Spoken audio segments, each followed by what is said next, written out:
with a little review of a Gaslamp fantasy murder mystery. This is the Gwen St. James Affair series. This is a series of 5 books by Nicole McKeon. I'm not sure how you pronounce her last name. It's spelled Mckeon. Anyhow, so I have read the first 2 books of the series of 5, and I will try to talk about the positive bits, to quote Annie from Grumpy Old Crone on her YouTube channel, and then I will add my caveats or critiques at the end. So I'm going to start by talking about what I have enjoyed and why I'm gonna keep reading the series, and then move on to my critiques a little bit. So here's the cover of the version I have. For example, I don't love the cover anyhow, but that's neither here nor there. So the universe that she has built is set in an alternative past in England, specifically in New London, in what I believe to be the end of the 19th century.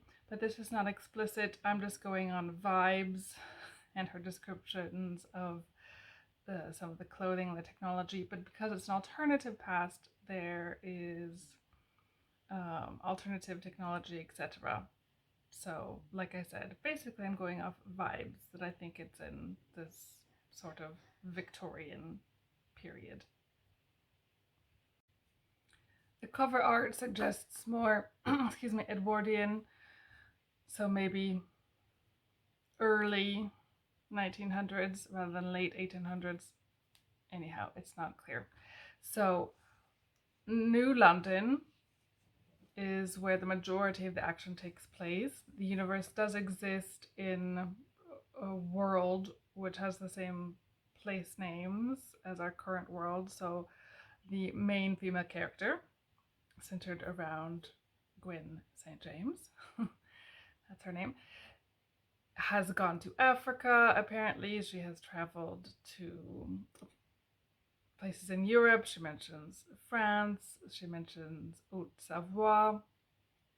I think she talked about going to Egypt, or she wants to go to Egypt. Anyhow, so it is a similar world that we're living in. But apparently, for the last several hundred years, dwarves, elves, and humans have been living peacefully together. Not necessarily on equal terms, but peacefully together. There are other creatures, other species, if you want to call them magical creatures, why not, that also exist in this universe, but with whom there are conflicts. So, for example, witches exist, but witches are banned from living in New London. So they live out in the countryside. And then there are other dangerous creatures, I won't name them all, that live out in the countryside, perhaps, or prey upon people in the cities. And then there are yet other creatures that supposedly belong to myth and folklore only. These are not real creatures, so as far as we know, anyhow, for the time being. The overall structure of the book so far are really like whodunits. They're really like murder mysteries, and they have centered around the main character trying to find out who done it, either involving a missing person or, yes, murder. And I have to say that the books are very plot driven, very plot oriented, and less about character development, which is one of the things I will get to later as kind of a critique. And people who like novels set in Gaslamp universes or steampunk universes, I think you will enjoy this series. So, for example, like Gail Carriger, again, I'm not sure how to pronounce the last name, with her Alexia Terabati novels, Soulless being the first one. This is my copy of Changeless. Also, people who enjoyed, for example, The Witch Would Not by Olivia Atwood. I think you would probably enjoy this series.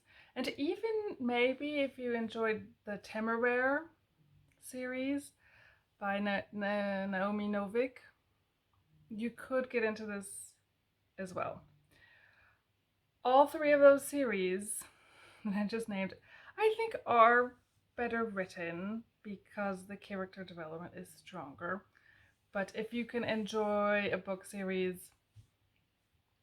because they have fun characters nonetheless, and the vibes are fun, and you're not looking for something super serious, then yeah, go for this series. I'm enjoying it. It is a fast read, doesn't require that much, and is fun. So that meets the criteria that I have at the moment. So getting into maybe the critique portion, like I said, these are very plot-driven books, perhaps related to the whodunit formula, but there are other whodunits that are still more character-driven. So, anyways, like I said, main female character. Someone's making noise outside. There is a male love interest, I think we could say, but his character is really not developed at all, and their relationship as such was not well developed either, in my opinion. We'll see where it goes. We've got 3 other novels. The secondary characters, I think that this one is going to be really important when the person is first introduced, like, for example, her soi-disant, the supposed best friend, who is a dwarf, like an engineer craftsman female dwarf who's amazing and sort of is responsible for all of her kick-ass gear. And when we're introduced to the character, she seems super, super important, and then she just kind of disappears and only comes back just to when we hear that Gwen has some amazing piece of equipment that Delilah has made for her, anyhow. And then we have other characters who suddenly become very important. Anyhow, it's just a bit uneven as far as that goes. The point of view does switch, so the point of view is not always Gwen, so that's kind of nice. But then again, certain characters that we thought were really very important, they disappear, and then the point of view switches to this other character, and it's kind of like, wait, why? Why did we just lose them? Anyhow, that's a little bit uneven, perhaps. What else can I say? Oh yes, the world building, kind of weak in my opinion, which is why I am only able to more or less tell you where I believe it takes place, just going on the vibes. So, especially compared to those other books I mentioned, yeah, the world building could be fleshed out more.